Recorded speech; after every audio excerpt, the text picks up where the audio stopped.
Hello everyone, welcome here to this presentation. Well, I'm Ahmad Falahzadeh and it's a pleasure that I'm presenting my presentation here for you. First of all, I have to say a big thanks to my professor Jacopo Aguzzi and Joaquin Del Rio. Today I'm going to talk about remotely operated ecological monitoring at the Seafloor Observatory OPSI. In this presentation, first of all, I'm going to talk about some oceanographic monitoring platforms.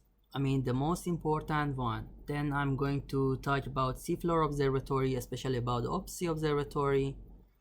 Then I'm going to talk about remotely operated crawler, and at the end and finally we have a conclusion, and I'll introduce you some future words and some future plans. Well, as we know, ocean and sea, they are playing an essential role in our life and we have to protect them. In order to protect them, we need to know much more information about sea and ocean as well. By using some different type of platforms, we can extract some much more information. Here in this slide, there are some most common oceanographic monitoring platforms.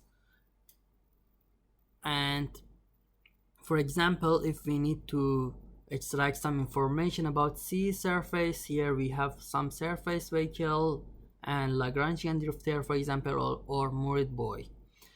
And in the next slide, in this table, you can see different platforms, the most common ones nowadays they are using, and each one has its own merit and demerit.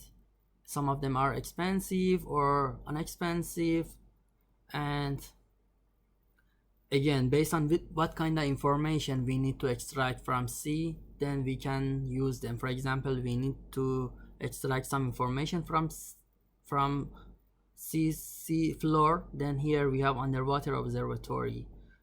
But as far as the underwater observatory, they are in a fixed position and they cannot move. Then we can connect the crawler to the underwater observatory. Then we can improve the underwater observatory, and then we can cover much more area to extract data and information from sea floor. For example, in Japan, by this crawler, Abysmo underwater crawler, they are extracting information from sea floor as well. And the same in Canada, Wally deep sea crawler, it is working in order to extract information from the sea floor as well. The same story about OPSI underwater observatory. As far as OPSI is on a fixed position and it cannot move, then it was decided to connect a crawler to underwater observatory in order to make the underwater observatory make it much more efficient. This underwater crawler is included two main parts, mechanical part and electrical part. The mechanical part is included some supports, two tracks, one sphere glass in order to protect the camera, two cylinders in order to protect the electrical parts as well.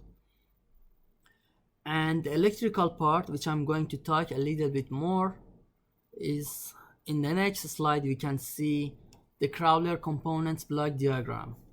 Here is the crawler, is included the main controller board, which is connected to the Odroid C2, which is a mini computer, and there are two lights, two motor controller, and also two motors as well, and also there is a compass as well. And this control part is connected to the switch as well. Then a camera is connected to the switch as well, and all these complex is connected to the OPSI observatory by a single cable, and OPSI observatory in turn is connected to the internet, and a user can connect to the internet and send some order to the crawler, and the crawler can execute this order and then can send a feedback to the OPSI observatory, and then OPSI observatory can send this feedback to the user, and the user can understand his or her order is executed. In the next slide, here you can see a user interface picture. Then here is included 3 parts: manual controlling, advanced, and automatic controlling. The manual controlling, here you can see the user can navigate the crawler as easy as possible. This interface was tried to design as user friendly and easy as possible. And in the next slide, here is the compass as well. You can see in which position is located the crawler, in which direction I mean. And in the next slide you can see a real photo of the crawler, and you can see the components, different components. A mobile camera which can move 360 degrees, 180 degrees as well, and it can cover around perfectly. Then there are 2 tracks in order to move. Then we have here 2 cylinders, the control cylinders and the switch cylinder. This control cylinder, it is connecting to the switch cylinder, and also the camera is connected to the switch cylinder, and all this complex is connected by one single cable to the observatory. Also there are 2 lights in order to prepare lights during the night and when there is no enough light for taking photo and video. Then as a conclusion, we can say the crawler is a platform which is easy deployment and economical platform in compare with the observatory, but we have to keep in mind that this platform, it cannot work alone. So this platform, I mean underwater crawler, needs to connect to underwater observatory or another platforms. Then by using this underwater crawler, we can increase the domain of the underwater observatory as well. And also this platform is almost online platform. And as a future works and as a future plan, we are going to make this crawler intelligence in a movement aspect, and also auto image and video processing. In a movement aspect, we are going to make this crawler intelligence to track some animals like crabs.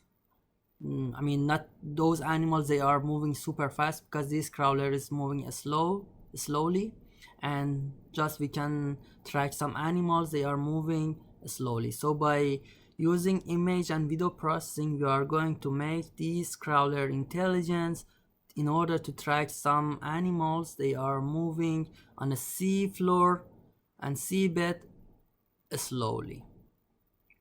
So I hope I could explain as well and you enjoyed from this presentation. Thank you so much for your watching.